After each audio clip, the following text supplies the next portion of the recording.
Here's a lighthearted question for a YouTube video. How much is a human life worth, at least from a military perspective? We've talked extensively on this channel about how expensive war can be, in terms of the munitions and equipment that it chews up and the economic damage it inflicts. But some of the most painful losses in just about any war are going to be the human ones. Historically, we've seen societies and leaders come up with very different answers to how you value that kind of cost, with commanders ranging from bloody-minded idiots who might give little thought to expending men by the tens or hundreds of thousands, to those who treated the minimisation of casualties as a key part of the military art. A recurring theme, I'd argue, is that in many cases, leaders have a tendency to undervalue the cost of sending people to war, because what they might perceive to be a relatively cheap and abundant resource that can be rapidly mobilised to generate combat power is actually one of a nation and an economy's most valuable resources that might cost relatively little in the short term to use, but an immense amount in the long term to lose.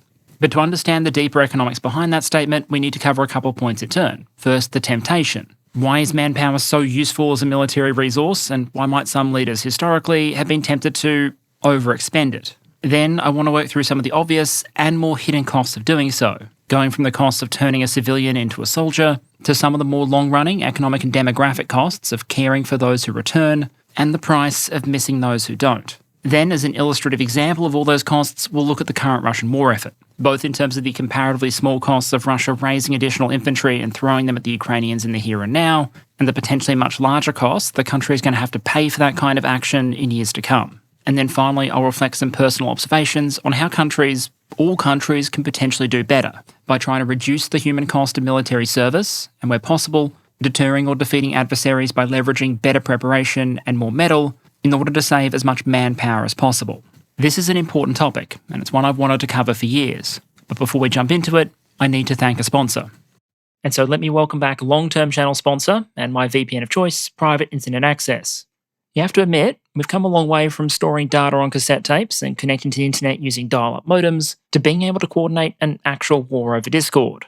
But for all of its improvements in capability, our modern digital and networked environment isn't without its rough edges, whether that be related to fragmentation, security, or privacy. And so if you're trying to make the most of the online environment while avoiding the potential pitfalls, you might want to layer different tools and practices together, on the understanding that any one of them in a particular situation might turn out to be kind of like having airbags in your car. Something of an afterthought most of the time, but in the right scenario, potentially the thing that makes all the difference. That includes careful browsing habits, strong passwords, watching what personal information you post or share, and if you're like me, a VPN.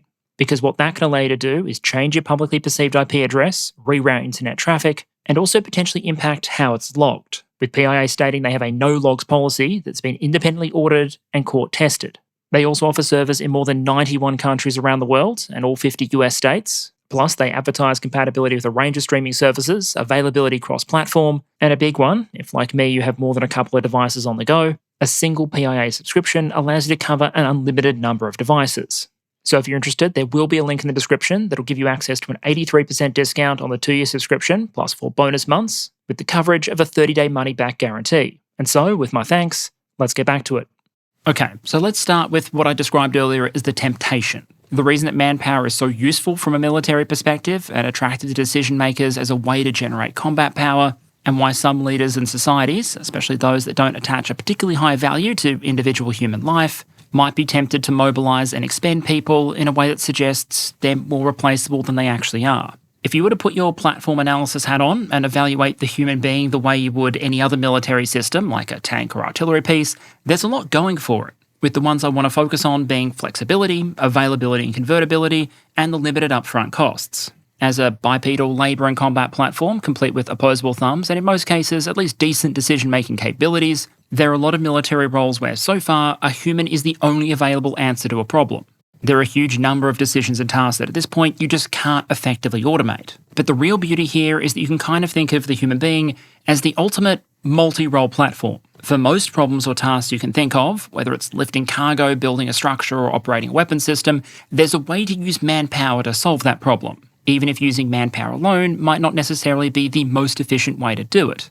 In most cases, instead, you'll get the best result from mixing a certain amount of human capital, people, with a certain amount of physical capital, say equipment. Australia could hypothetically mine its iron ore, for example, by just getting hundreds of thousands of blokes out there with shovels, but it's probably more efficient to pay Damo and his mates 150 grand plus per year to operate and maintain that thing on the right there, which would be an example of a very high capital to labour ratio. You're spending a lot of money on the stuff and the infrastructure compared to what you spend on the people. And in some military examples, there are roles you could technically use people for, where it's just outright more efficient to entirely replace them with physical capital. You can, for example, use people as the navigation and guidance system for a piece of equipment or munition, and we've seen countries do it, but these days that job is probably better done by equipment costing a couple of $100 or $1,000. But in given contexts, especially wartime emergency scenarios, there's a reason that countries might not end up using the most efficient, quote-unquote, combination of physical and human capital, with the big one simply being availability.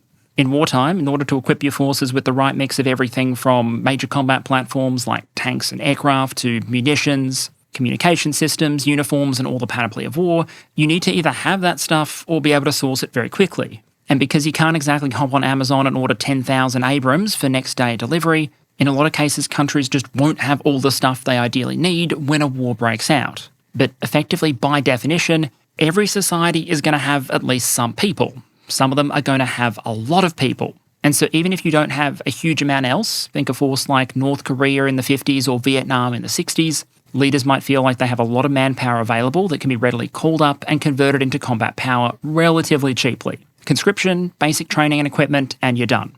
But leaving aside the humanitarian concerns of that for a moment, in the short term, manpower can be a very tempting military crutch, so to speak, because it can be relatively cheap to call up.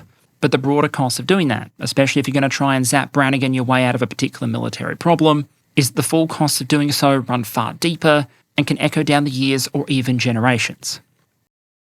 Putting on the defence economics hat now, to try and understand what I mean by that, I want to give a quick overview of what those costs might be and then break them down. Firstly by type, and secondly by time horizon.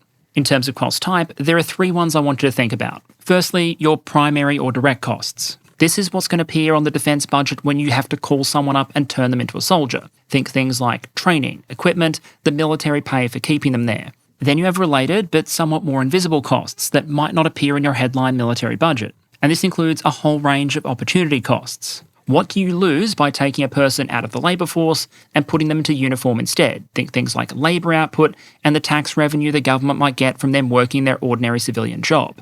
The final category are when we start to think a bit wider.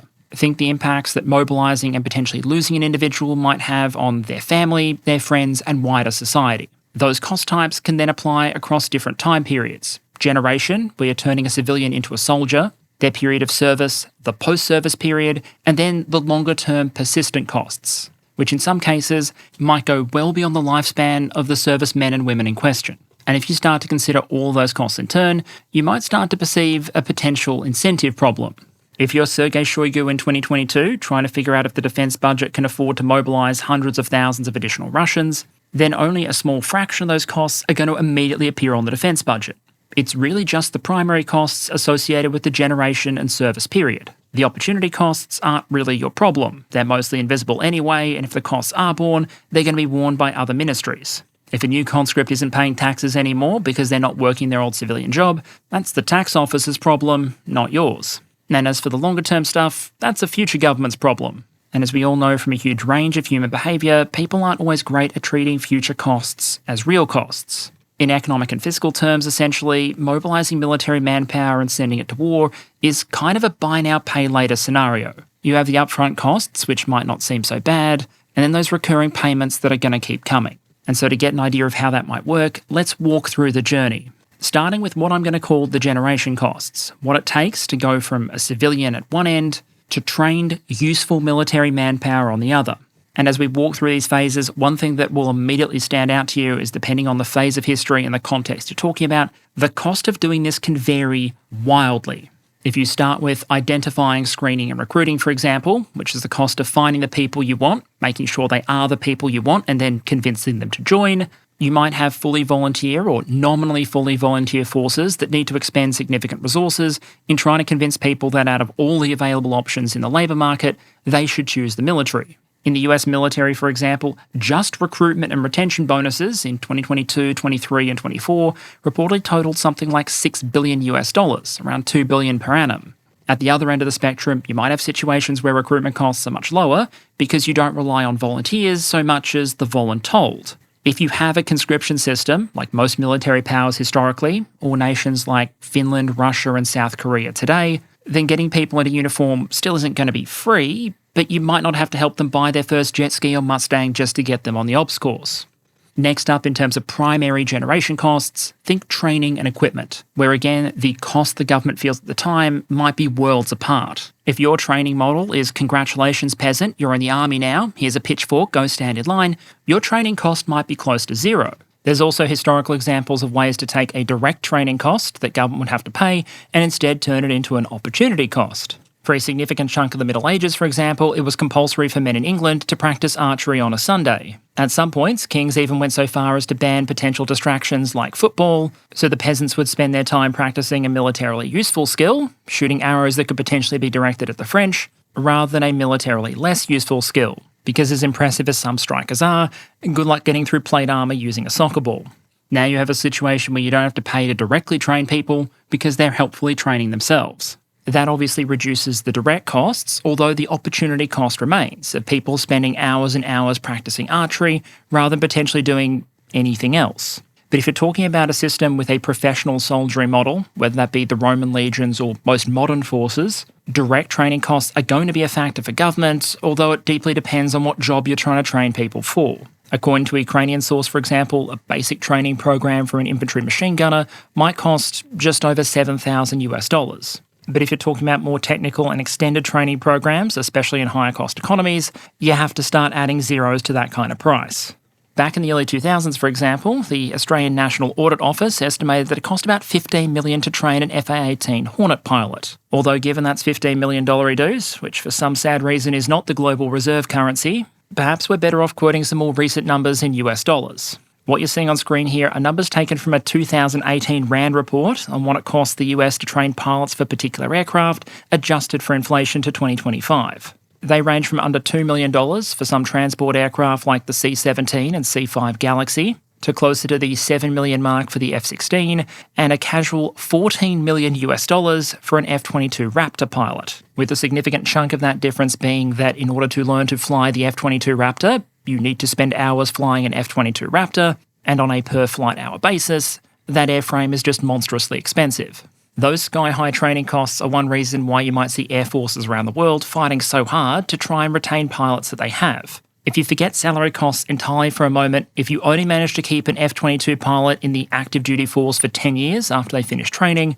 then effectively you've spent $1.4 million in initial training costs for every active year that you get. Hence why it might make sense for the government to offer bonuses worth tens of thousands of extra dollars per year in order to convince some of those trained personnel to sign up for longer service terms. It's going to be cheaper to pay someone an extra $250,000 or $500,000 to stay for an extra 10 years than it is to train someone up to do those years instead.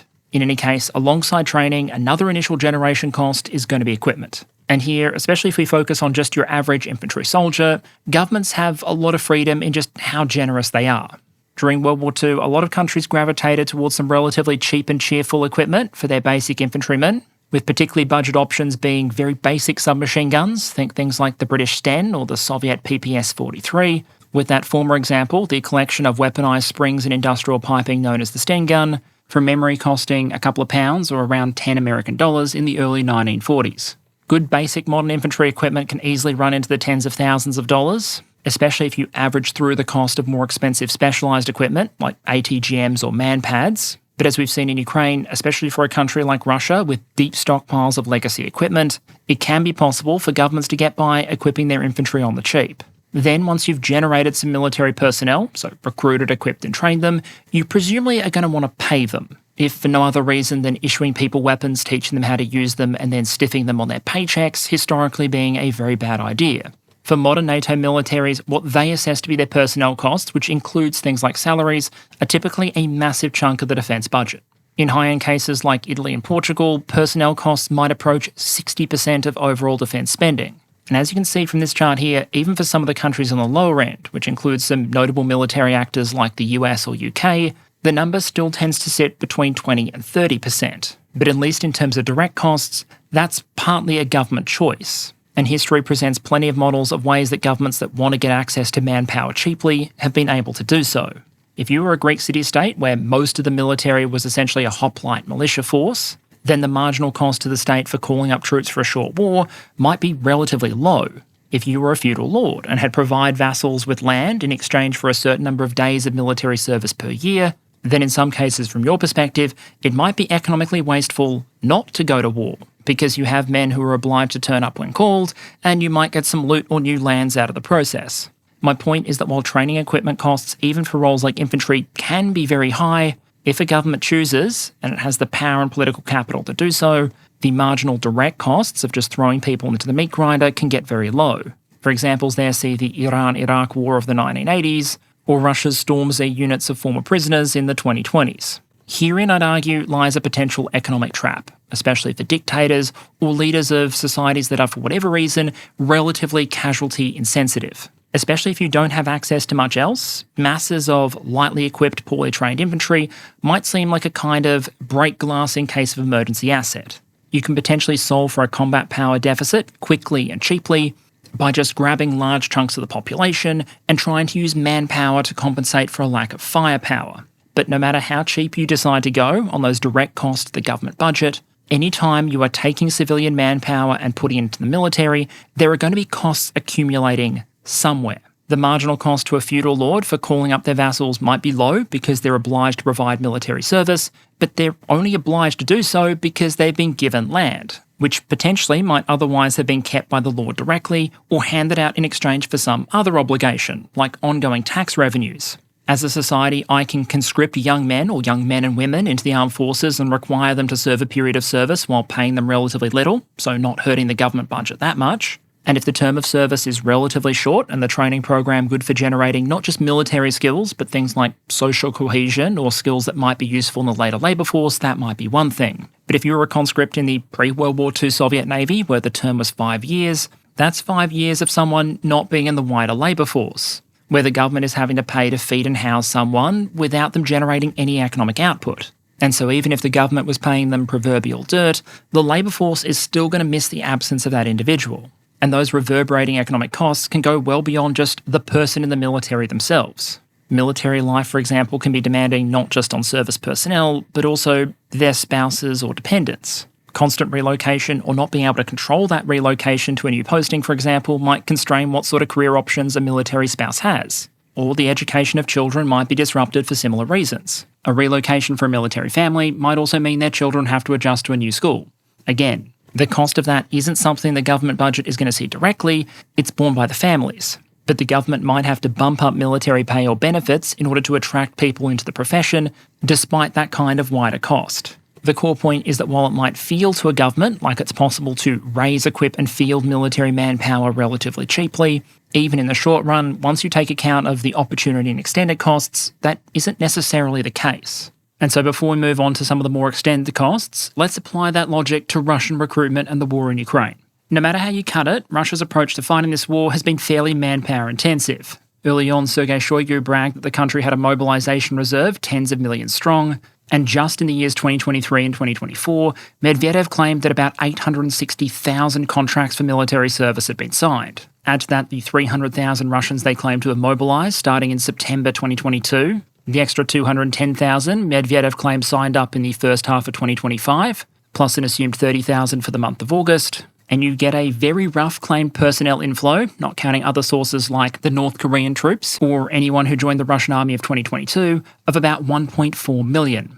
Now, given the current maximum authorised strength of the Russian military is 1.5 million, and it's been basically impossible to quit or retire since late 2022, unless there's some serious exaggeration or double counting going on there, that would seem to imply that even if the Russian military is currently at its maximum authorised strength and all of its units are fully manned, the total implied personnel outflows at this point, given a pre-war strength of around 1 million personnel, would be sitting uncomfortably close to the 1 million mark. But today, we're not really interested in demonstrating how many casualties Russia might have suffered, so much as what its recruits and casualties might effectively cost. And in that respect, things obviously vary massively depending on what sort of recruit you're talking about and when.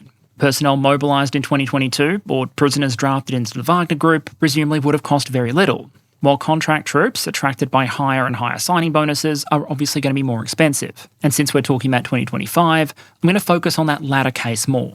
So let's design our example would-be Russian contractor and determine what he might cost the Russian government and the Russian economy more broadly. We're going to assume he's about 45 years old, so 20 years out from retirement, that he lives in a region where the local signing bonus for the Russian military is about 1.2 million rubles, which is a bit below the average of 1.4 million I saw reported back in April. And that finally, if he didn't join the military, he'd probably instead go take a job at Rostec, given there are a fair number of jobs available in the military-industrial complex at this point, and Rostec has disclosed some pretty useful numbers on labour productivity and salaries that we can use to calculate things a bit down the track. So let's follow our case study through the process and work out at least some of the bill. First up, recruitment bonuses. Presently, that's 400,000 rubles in direct costs to the central government, plus an additional 1.2 million in indirect costs paid for by the regional government. At those rates, recruiting 400,000 troops a year would cost roughly $8 billion, of which only $2 billion would be paid for by the central government. Arguably, though, in at least some cases, externalising that cost onto the regional governments is only going to keep it off the central government's books temporarily. And we've recently seen reports that Moscow has just written off approximately 160 billion rubles worth of regional government debt. So a little bit of the classic Russian robbing Ivan to pay Ivan situation going on here, but let's move on.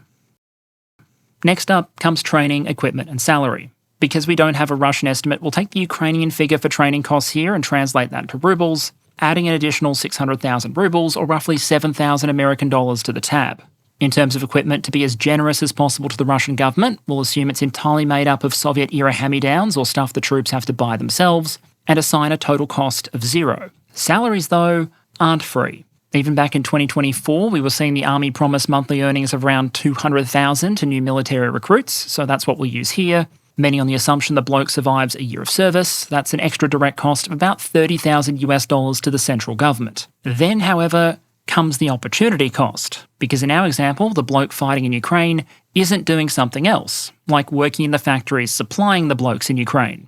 According to Sergei Chemezov, the head of Rostec, back in 2023, the last year I have full data for, the average employee at Rostec would earn very roughly 1 million rubles per annum, but generate roughly 4.3 million rubles, or about $50,000 in output. That labour productivity value is a bit higher than you might generate using other metrics, like nominal GDP per employed person, for example, but for the sake of some clean math in our example here, I'm going to treat the cost of that lost productive value from sending a bloke to the Donbass rather than the factories as about 3.3 million rubles per year, or around $41,000. That's obviously not accounting for a huge range of other factors and considerations, but to illustrate the concept, I think it suffices.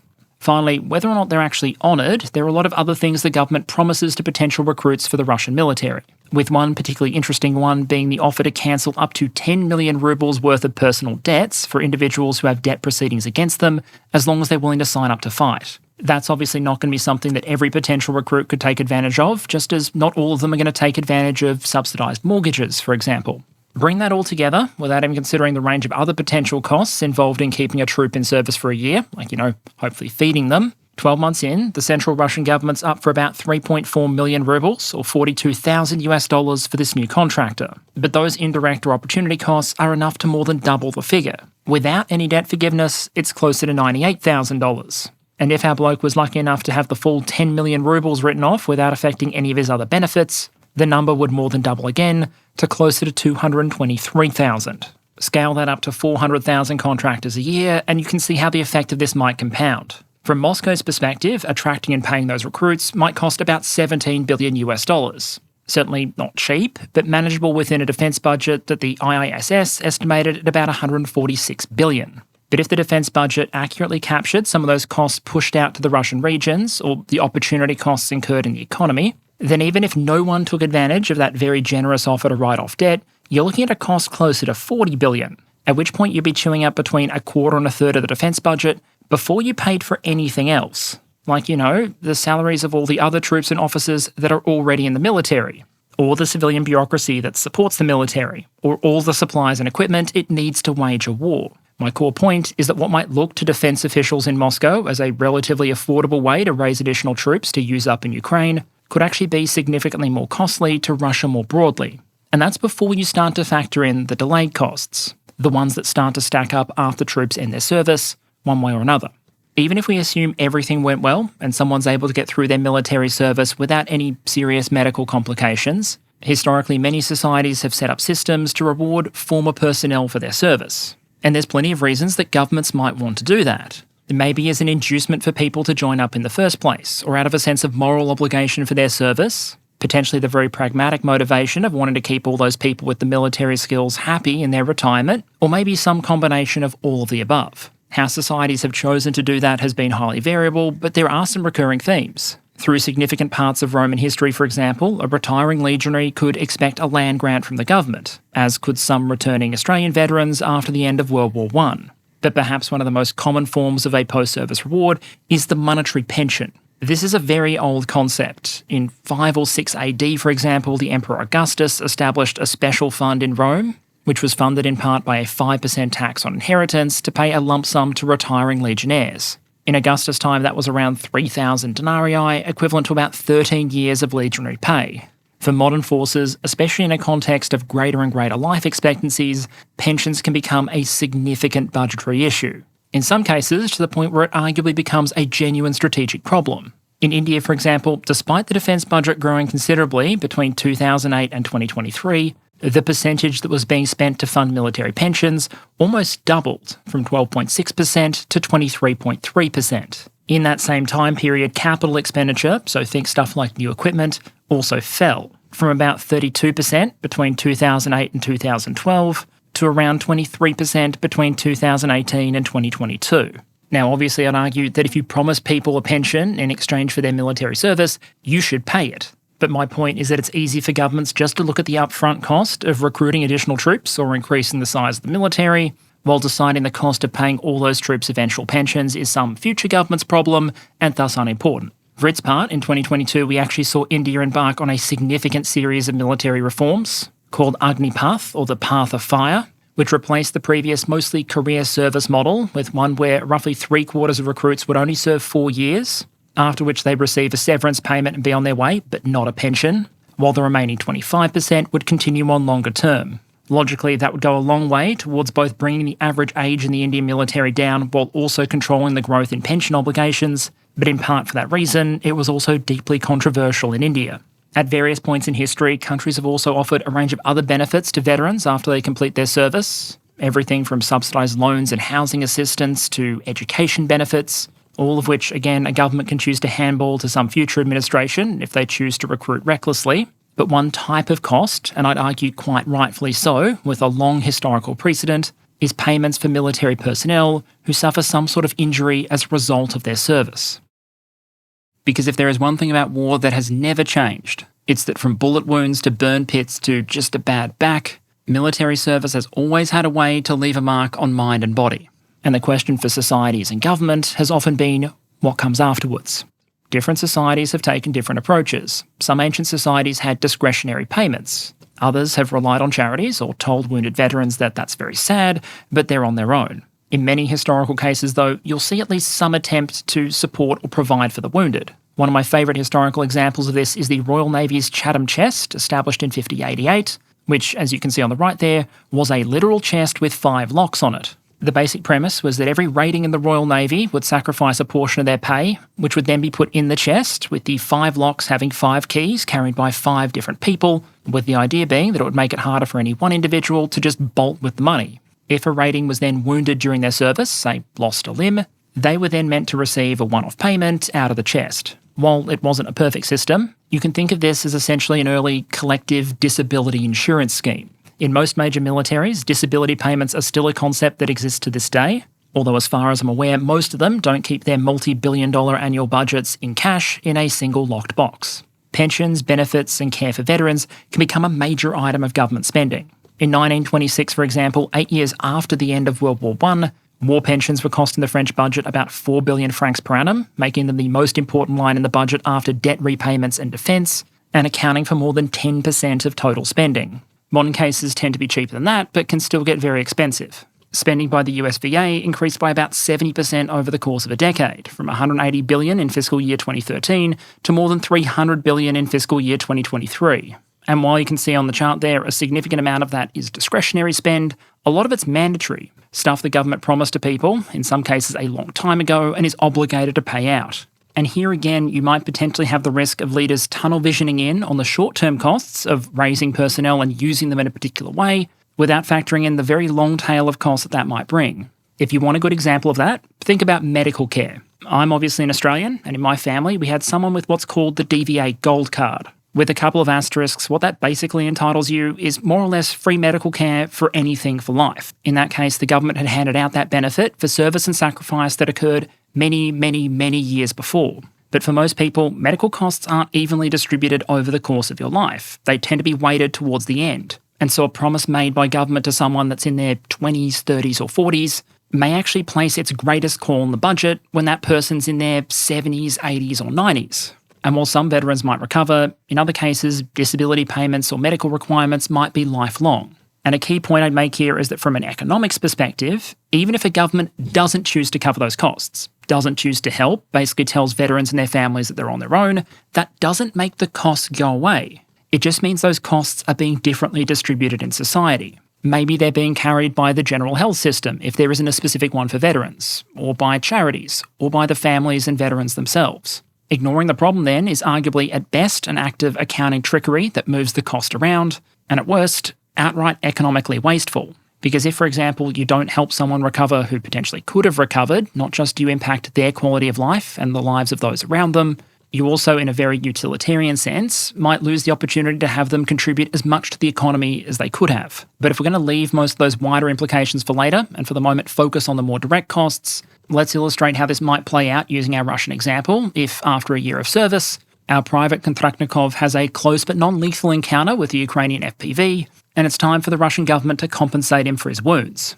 Back in July 2022, Putin pledged that there be a 3 million ruble payment made to every soldier wounded during the so-called special military operation. At the time, that was about $50,000 equivalent and 37,000 at present exchange rates. Note immediately that from the central government's perspective, that payment for a wounded soldier is way higher than the cost to recruit in the first place. It was $400,000 to sign someone on, but here it's $3 million if they get wounded. Now, relatively soon after these presidential payments were announced, there was a clarifying list published which limited it to certain medical conditions. And anecdotally, there are plenty of wounded Russian soldiers who do not get this payment or have had difficulty accessing it. But in raw statistical terms, if you assumed 200,000 Russian contractors a year attracted this payment, that would be another $7.5 billion from the central budget. That's not counting any regional programs or ongoing entitlements. Which brings us to the topic of long-term care, both physical and psychological, which by itself could be the topic of several episodes. But to illustrate, consider the potential psychological caseload.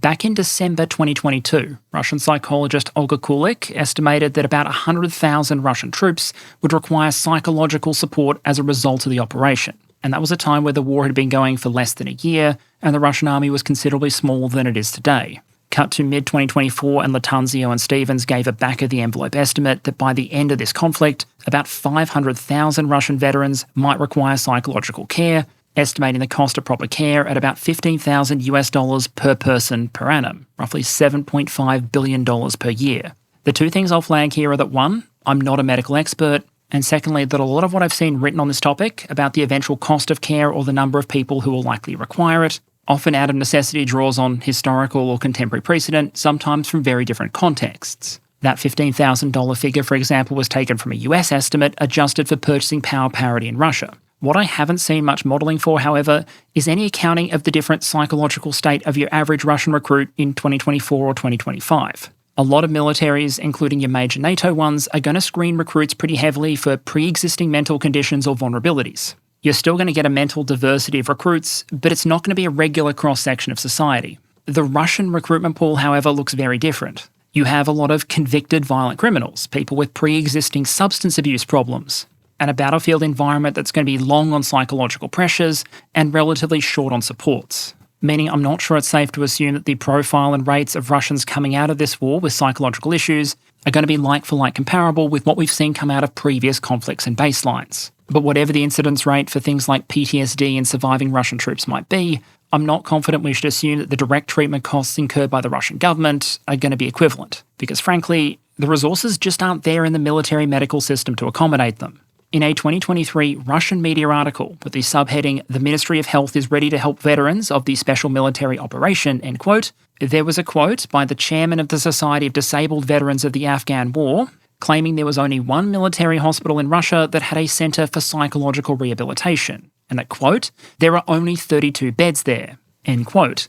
He seemed to suggest the quality of care for those that were accepted there was relatively good, but for those who weren't, the situation wasn't great. And to quote from that DW article on the right there, according to the Russian Health Ministry, 11,000 Russian military personnel who had taken part in the war against Ukraine, as well as their family members, sought psychological help within a 6-month period in 2023. Most of them were men who left the army for health reasons or relatives of deceased soldiers. But as Russian Health Minister Mikhail Murashko admitted, only 15% of those affected were able to receive treatment in 2023. End quote.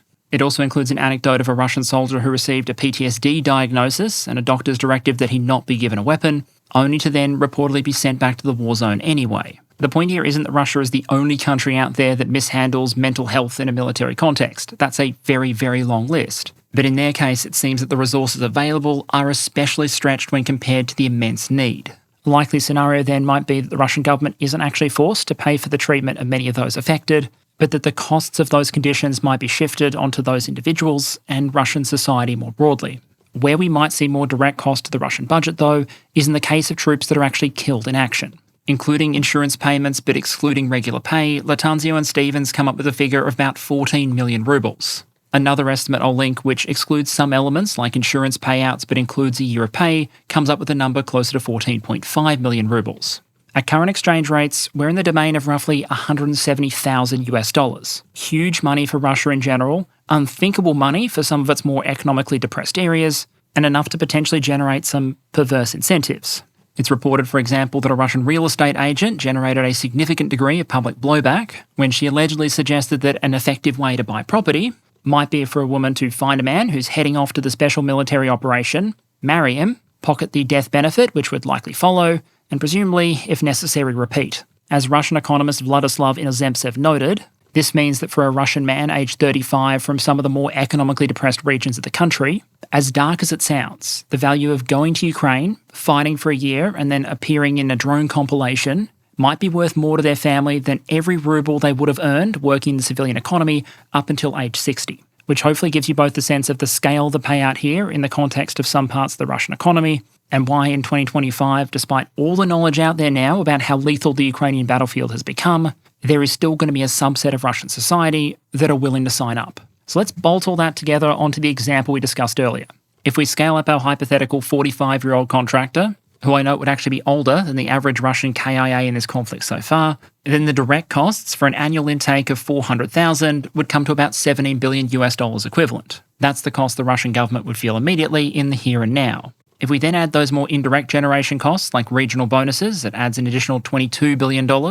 If we then assume that outflows over the same period are the same, 400,000 personnel, and a wounded to kill ratio of 3-to-1, then payments for 300,000 wounded add an extra 11 billion, 100,000 dead cost 18 billion, and at 3.3 million rubles per year, just the lost labour productivity for those 100,000 killed, who might otherwise have worked an additional 20 years from 45 to the Russian retirement age for men of 65, if you don't apply any kind of adjustment or discount rate, bulks out the indirect cost base by another $82 billion, 6.6 trillion rubles. Now, this is not intended to be a complete list, and there are too many simplifying assumptions or factors being left out here to call it anything other than illustrative. But what it hopefully demonstrates is that the cost here can be deceptive. Troops that, from the point of view of the Russian defence budget one year, might only feel like they cost $17 billion, might actually end up costing Russia 10 times that.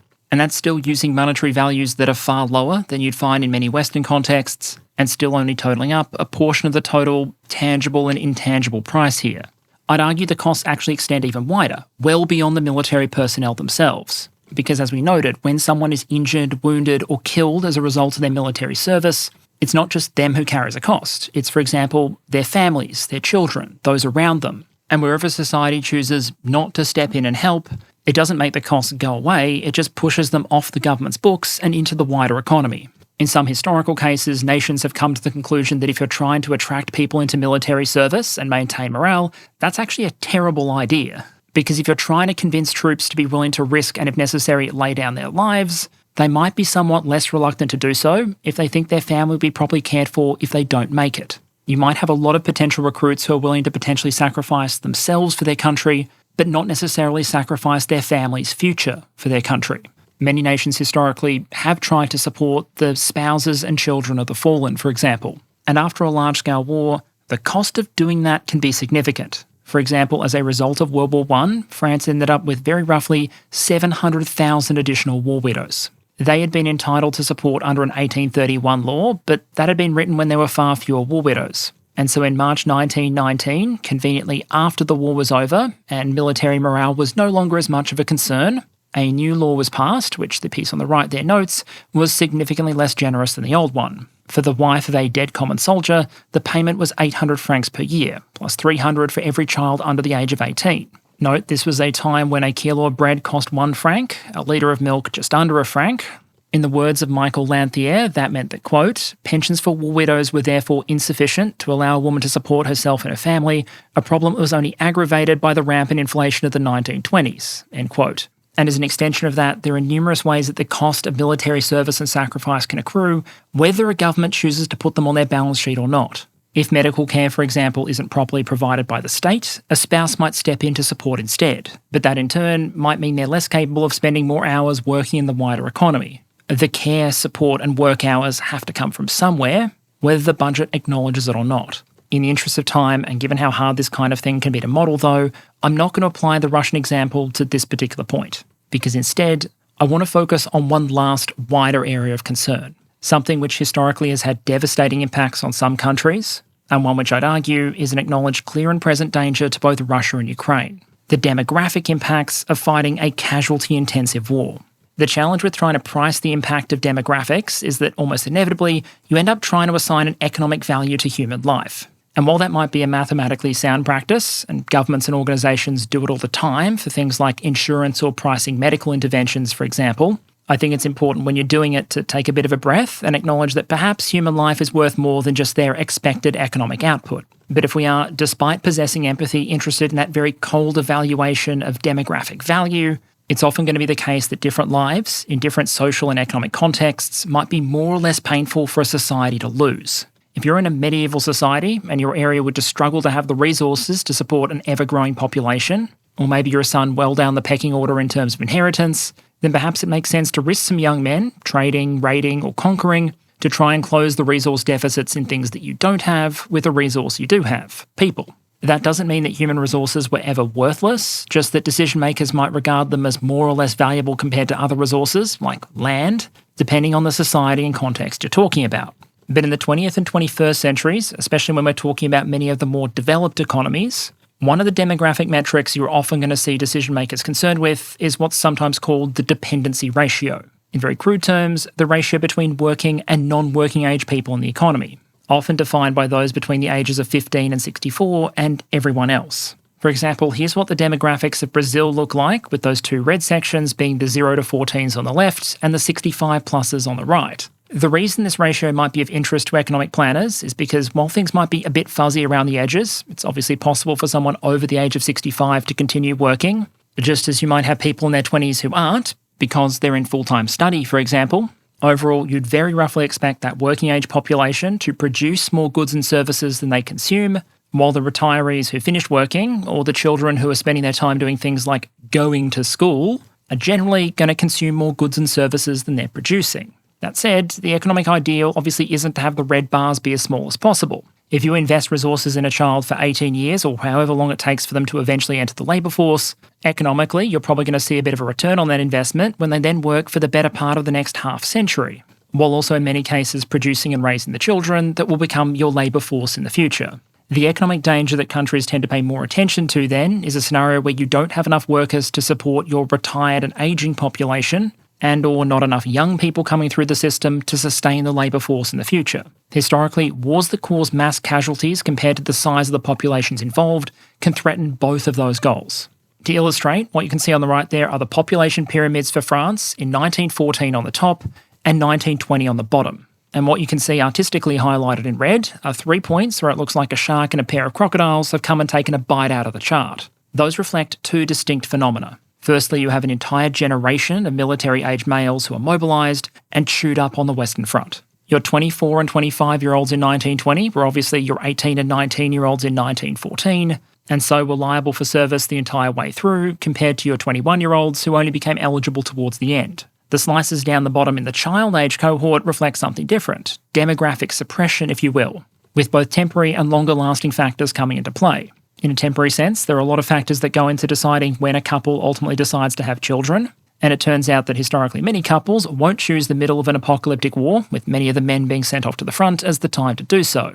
The obvious longer-lasting impact is that if people are killed before they're able to have children, then you can see the shadow of children who might otherwise have been born appearing in those population pyramids. And so if you're trying to find a long-term economic impact here, it's going to be multifaceted.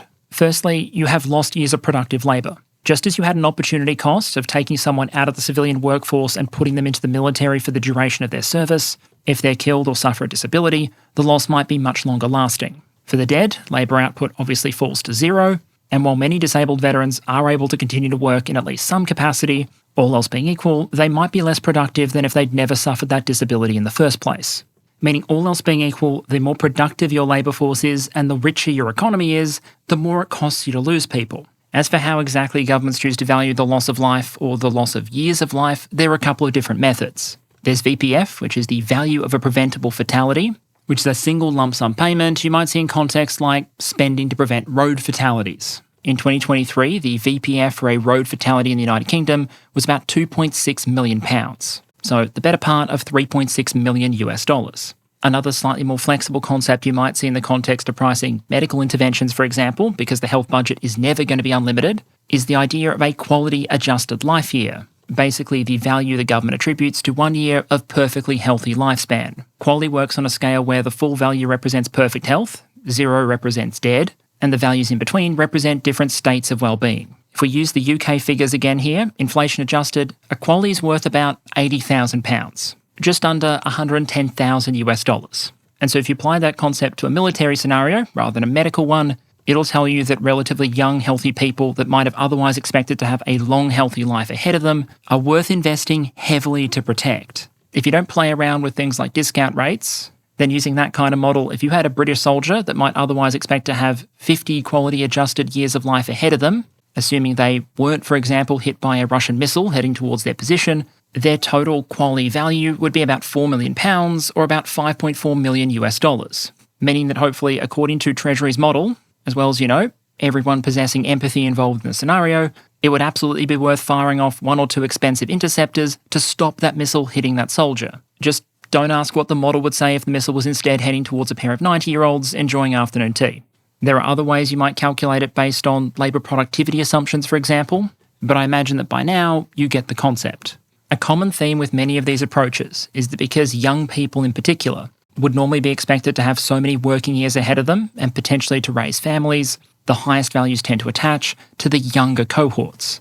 So when you see cases like these ones, Russian 18-year-olds killed in action in Ukraine, or on the other side, young Ukrainians who become casualties, the cost of that loss ripples out over time, because you don't just lose their signing bonus, their training costs, or the payments to their families. You lose everything else that those young people ever would have done in your economy, and anything that would have been done by the children they'll never have, and the children those children will never have. This is arguably one reason why, despite being, I'd argue, in an existential defensive war, the Ukrainian government has continually resisted calls to lower the draft age below 25. Both Russia and Ukraine, as inheritors of the Soviet legacy, have absolutely abysmal demographics, and losing very young men who haven't lived long enough to potentially become married and have children is a very steep price to pay for countries whose demographic pyramids look like this. And Russia's decision to expend manpower in this way, potentially far more expensive than just the budget line items might suggest. And it's not just me saying that demographics are a crushing challenge for Russia.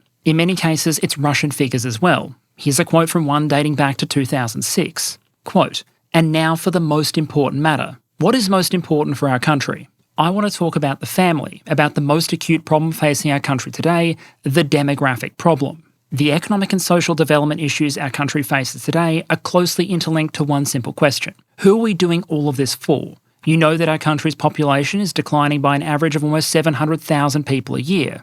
We have raised this issue on many occasions, but have for the most part done very little to address it. Resolving this problem requires us to take the following steps. First, we need to lower the death rate. Second, we need an effective migration policy. And third, we need to increase the birth rate." End quote. That's the 2006 prognosis of a relatively minor Russian political figure known as Vladimir Putin, which seems in fairly stark contrast to some of the effects of the war in Ukraine so far.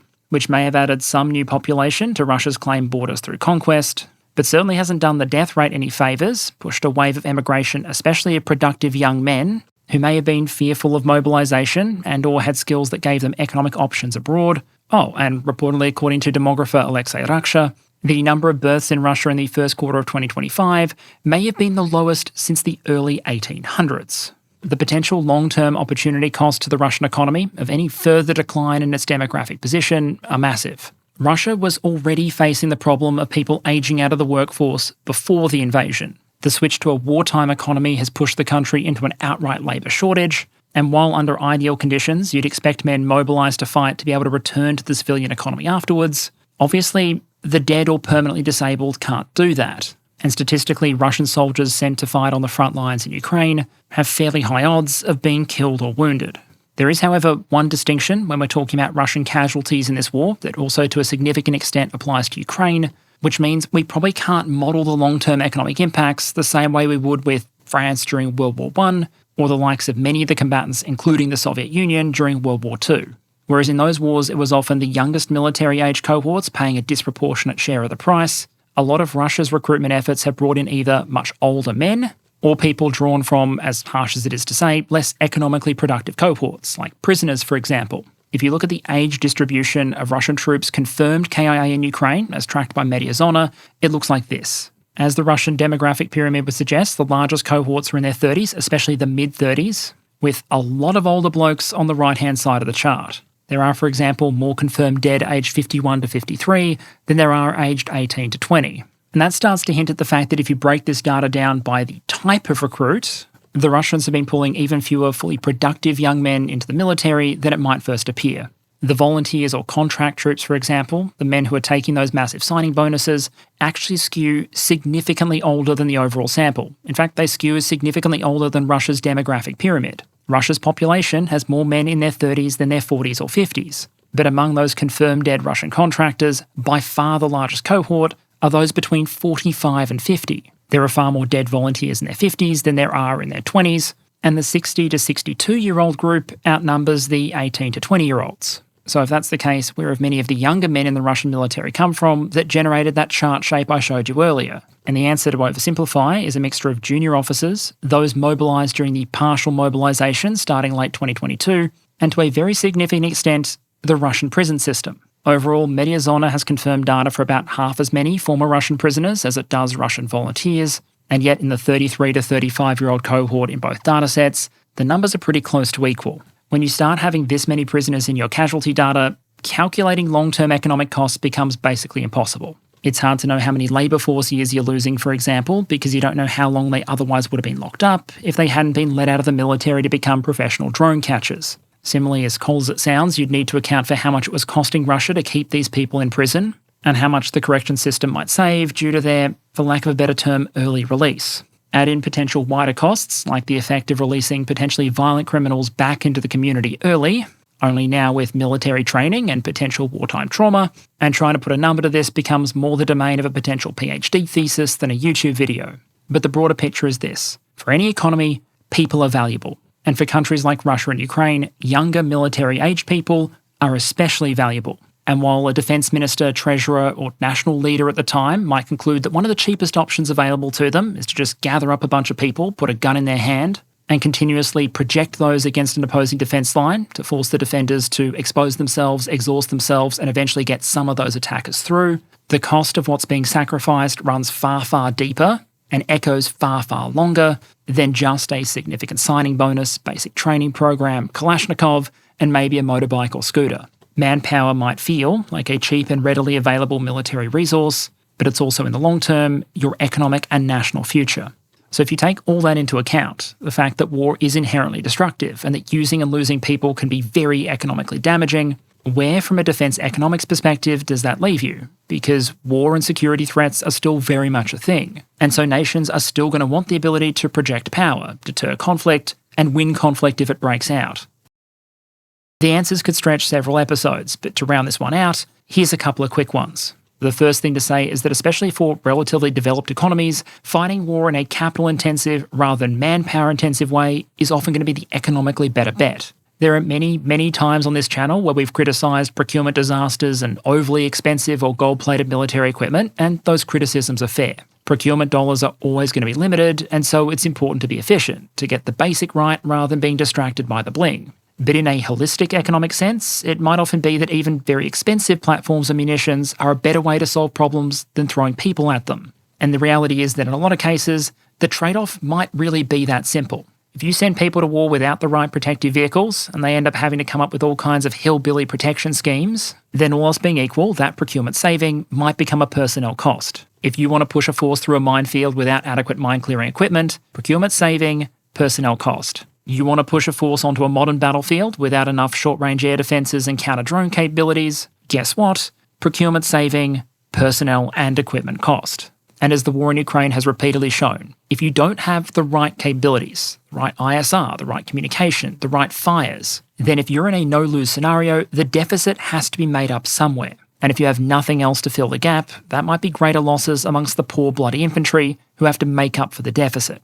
There's a couple of points on this channel I've joked about the perceived US military tendency to, as we put it, tomahawk Toyotas, yeet very expensive munitions into relatively low-cost enemy targets. And to an extent, I'd argue that criticism remains valid because in an ideal world, you'd have an arsenal of more affordable, less capable munitions that could handle targets of that kind. And we're finally seeing some Western militaries move in that direction with the development of things like low-cost cruise missiles. But while you probably can't expect to win a war without losing people or risking lives, the idea of compensating for manpower with expensive firepower is often going to be an economically sound one. And that logic can apply even to relatively expensive platforms that have sometimes been criticised for their perceived vulnerability in Ukraine. Sure, tanks and infantry fighting vehicles can be knocked out by drones that are much cheaper than they are, and future vehicles in that category probably need better anti-drone solutions, like yesterday. But a tank or IFV also represents a lot of combat power. And we've seen plenty of documented examples of those kind of vehicles taking multiple hits from drones and other threats without any reported or apparent KIA among the crew. While if the target had been infantry in the open, the casualty report might look somewhat different. And from a broader economic perspective, I'd also argue there are often knock-on benefits from trying to generate as much combat power as possible by stacking up equipment and munitions, as opposed to just relying on your ability to hit the infantry spam button in an emergency.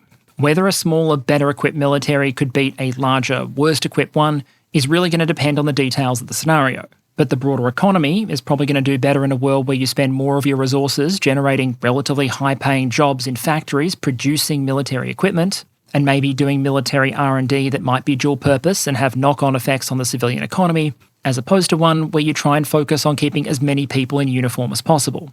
With available national resources, there's always a balance to be struck, and you can't win a war without people. It doesn't work. But if you're honest about the holistic cost of fielding and potentially losing that manpower, it might shift that dial further towards making sure that the people you need to win have what they need to win. But of course, there's a very obvious limit there. If you actually get into a conflict, there's a difference between what's economically efficient and what's available. In an economic sense, let's imagine the Russians have an Iskander tactical ballistic missile that might cost them $1 million for the sake of argument to produce. If an economist was running the show and all they cared about was relative economic damage, they might see a single American 19-year-old in a foxhole, consider his future labour value, and decide it's worth eating an entire missile at a single bloke. But from a military perspective, that would be an absolutely moronic use of resources. Because long-term costs aside, in a war, it's going to be a lot easier for the Americans to replace their infantry than it is for Russia to replace its ballistic missiles.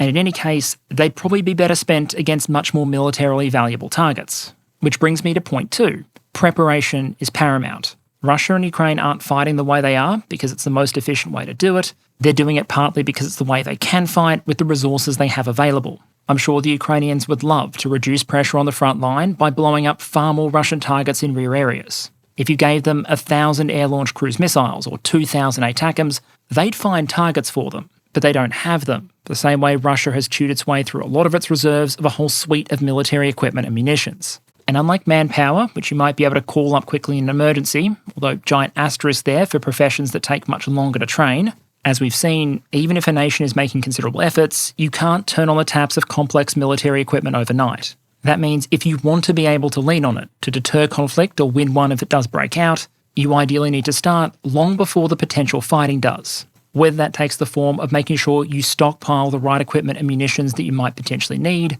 or you invest in making sure you have the slack industrial capacity to scale up production quickly if you need it. That might also have the added value of helping to deter conflict in the first place, which is obviously often going to be considerably cheaper, both in an economic and human sense, than fighting one even if you win.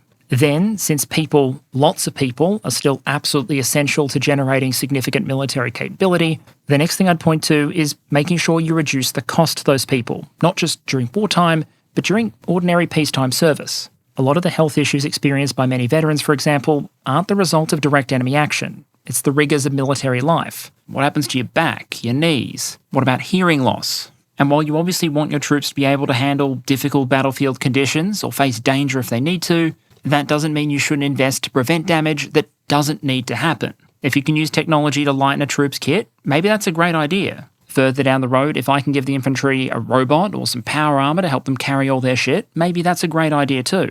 Or in some cases, it might be even simpler than that. If you're going to have people make a military career out of firing off large caliber cannon ammunition, you make sure that, at least where possible, their hearing protection strategy is more advanced than the good old fingers in ears strategy. The key part is that even if some military service is going to have some very tough components, what you probably don't want it to be is unnecessarily damaging.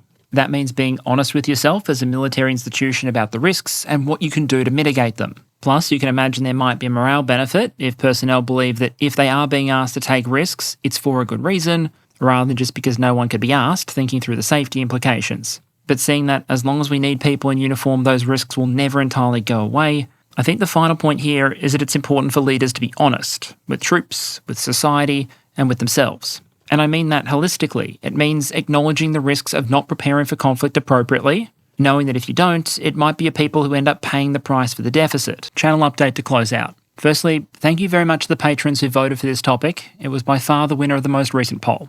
And honestly, I was fairly happy when I saw that because this is an episode I've been thinking about making since at least late 2022.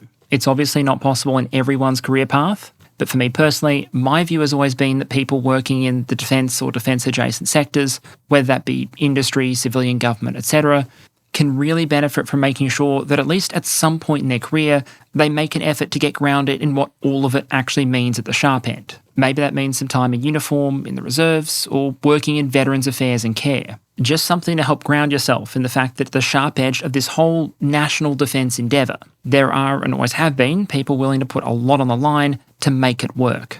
And what I wanted to do today is put on the defence economics hat and illustrate from just one angle, that comparatively cold economic perspective, of why I'd argue it's so important to properly value that and to try and support veterans both during and after their service. I genuinely hope you took something useful away from today's episode, noting it was a little bit different from the usual fare. And so with my thanks to all of you as always for your ongoing support and engagement, and with a special call out to those of you listening who are currently serving or have previously served, I'll close it out there, and with any luck, I'll see you all again next week.